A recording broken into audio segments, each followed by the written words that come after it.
as long as someone's playing catch up on you, they'll never win the race. As long as someone has to keep looking at what you're doing, they'll never win, because you're going to be testing different things, and hopefully they test one of your bad stuff, right? And they fail at it, and they don't know how to handle it, or they don't know what you're doing. They have no context into what you're doing, which is why we tell people, don't follow. Don't just copy what everyone's doing. If you want to be a real industry leader and game changer, you need to. We are live. Wow. This is crazy. First time I didn't do it. Megan, full control of this show now. I am just, we just call it the Ask Megan show. Like, you're now in full control. I'll just hang out here and I'll just I'll sit around and I'm a guest at this point now. Right. This is the Megan. This is the Megan show. How are you, Megan? How was your weekend? I'm good. It was good. How about yours? It was good. It was good. Got to hang with the kids a little bit, and then got to finish, the landing page and everything ready for Amplify Live, March 25th to 26th in Orlando, Florida, venue to be determined. We will have that all this week, but March 25th to 26th inside Orlando, which is 2 days with Megan, myself, just learning how to grow your business and being around a brain trust of other like-minded entrepreneurs, right? We talk about this all the time, that the entrepreneurial journey is lonely at times, right? Sometimes we can't even talk to our spouse about it. They don't get it. No one gets it. We feel we're entrepreneurs. We're a rare, weird breed. Rare, weird is hard to say back together. Calling yourself out. Oh, man. And that's just like two words that you can't say. That's a tongue twister. Rare, weird. And I just filmed like 3 videos right before this. So like I'm a little bit maxed out on talking and whatnot. But like that's what we'd say. But yes, we are rare and weird in the sense of like just we operate different than other people. So it's just different. Like we constantly have to work on our mind. We constantly have to work on our business, on ourselves, while other people, they're content just walking through life, but this is not what we're about at Amplify. It's not, Megan, you're not about that. I'm not about that. No one on our team is about that. None of our clients are about that. And if you're watching this show and you're submitting a question, you're not about that either. So I hope you join us March 25th to 26th with other rare, weird entrepreneurs. Not too weird. Don't worry. We will be screening them and make sure that everyone's nice and normal. But March 25th to 26th in Orlando, Florida. Aside from that, I don't really have much more to do. If you're interested in joining Amplify Mastermind, we'd love to have you. So, come reach out to Megan, myself, message us and say you're interested, and you'll speak to someone on our team, and we'll see if you're the right fit for us and we're the right fit for you to help take your business next level. If you need help with advertising, our agency would love to help you with that too. So, you could let us take a look. We'll audit the account. We'll go through a diagnostic. We'll see if we could actually add value. And if so, giddy up, let's go. But aside from now, this show isn't about us. It is about you. It is about your questions, where I'll go answer them. Megan does a great job fielding the questions. So if you have any questions, put them in the comments. Megan goes through them and picks some questions. And I'm sure she has some questions right now. So welcome to the Ask Jason show, hosted by Megan. I'm just a guest, as we've discussed earlier. So, Megan, ready to roll? That was a lot. All right. You can tell I've been filming videos all morning. Yeah, you got 10 a.m. and I've been filming videos for the last 2 hours. So let's go. All right. Okay, first question is from Brian. I hear you talk often about Keep.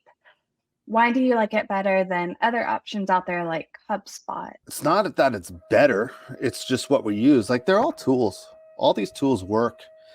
It's really just how you work them and what you're doing. So it's, like I said, literally just a tool.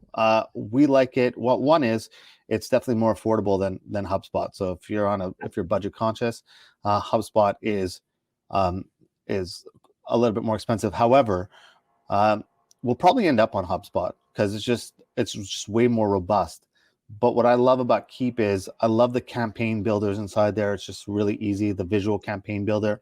And I love the invoicing. So even if we move to HubSpot, like I know a lot of brands who are or businesses who run through HubSpot or other things, but they use Keep for the billing just because it's way way better. But yeah, so we'll probably end up making our way to HubSpot pretty soon, actually, but we'll still have Keep for those two reasons. But again, tools, whatever fits your business. But I will tell you, always buy a tool that you could grow into versus you could grow out of very quickly.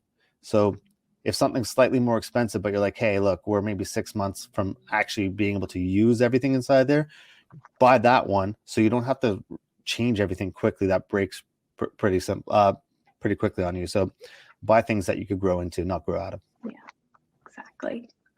Okay. Where can I find an affordable website designer for my e-commerce store? Any recommendations for a budget under $5,000? This is from Tanner.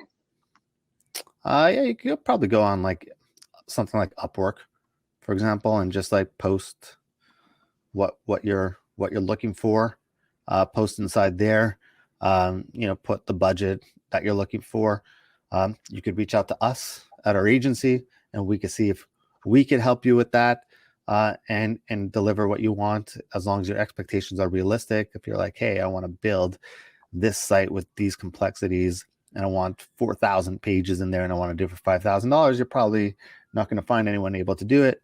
But you could find people on Upwork, or like I said, reach out to us. Mm-hmm. Okay. Is a long or short caption more effective to gain more followers and get my product noticed on social media? And this is from Johnny. That's good. It's a good question, but I really think it depends. Like if you could be succinct and simple, do that, right? Because just attention spans are slow. I write long form copy. That's just my style. Like I love long form copy, but it has to be good enough for people to want to keep reading through it. So if your caption is crap and it's 2 sentences, or it's crap and it's 18 paragraphs, it doesn't really make a difference. Although the 2 sentences will probably get read more than the 18 paragraphs. The other thing I'll say is that if you have a video, if you're using a video post and that's what you're captioning on, I'd probably do it short, because the goal is to get them to watch the video and put everything inside there. So you'd probably just do like a quick summary of it. But if you're doing a picture and you want to get your thoughts out and you want to flesh it out, I'm a big fan of long form copy. Both work. Both work.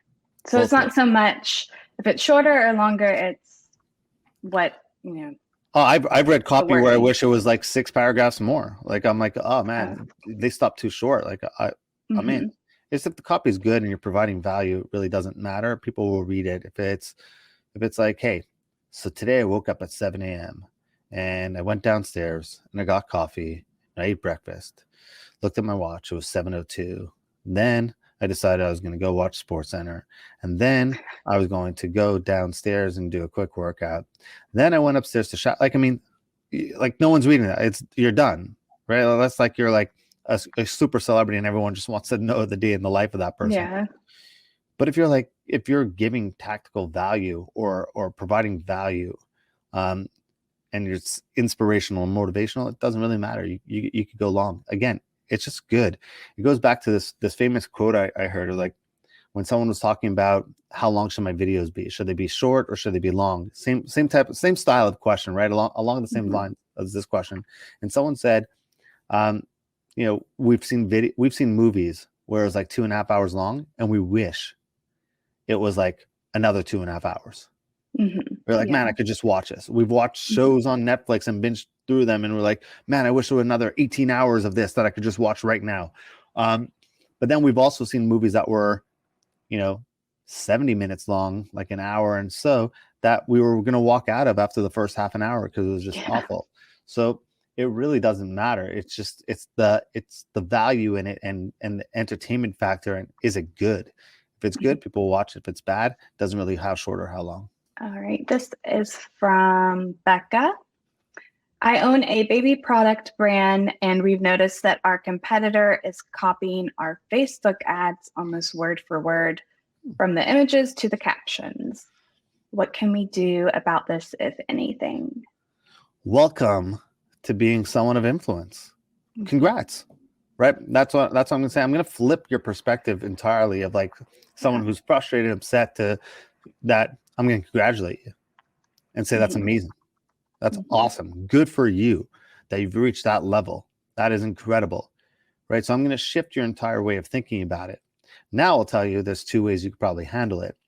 One is you could troll it, right? You could be a little bit of a troll and post like, hey, look who's following us again, or look, and then you kind of call them out and then hopefully they stop, right? And you do it. I've seen this done where if you have a good amount of following, your client, your customers, or your fan base will actually start trolling them for you, right? They'll take over. But if you want to play on a higher level than that, and you don't want to do that, which I'm not saying I'm above that, right? That's probably something I would do. I'd probably go the troll route. But if you want to be better than me, or you just don't want to care, keep doing what you're doing. Keep advancing. As long as someone's playing catch up on you, they'll never win the race. As long as someone has to keep looking at what you're doing, they'll never win, because you're going to be testing different things, and hopefully they test one of your bad stuff, right? And they fail at it, and they don't know how to handle it, or they don't know what you're doing. They have no context into what you're doing, which is why we tell people don't follow. Like, don't just copy what everyone's doing. If you want to be a real industry leader and game changer, you need to innovate. You can't replicate. So as long as they're playing catch up on you, man, as long as they're just looking ahead of you, you're ahead of the race. So just keep doing your thing. So in a way, it's kind of a good thing. I think it's a great thing, right? I mean, if no one was copying you, I'd probably you could probably think of it and be like, am I good? Am I what I'm doing? Look at Alex Hormozy. Alex Hormozy, right? He put out a type of you follow him on Instagram, he puts out the type of video that he puts out. Now everyone makes captions like Alex Hormozy. Everyone does Alex Hormozy style videos. I was guilty of making those styles. I got influenced. Everyone starts following it, right? He didn't change. He didn't do anything different, but now people call it Hormozy style, right? So it's a name. Everyone copies it. If you are someone worth following, if you are a voice that's worth being heard, or a person of influence, people will copy you. People will try to rip you off. People will want to be like you. And I think imitation is the highest form of flattery. So yes, it's annoying. Yes, it's frustrating, but that's why I started with, I'd shift that perspective and just be like, congratulations, you're a person of influence.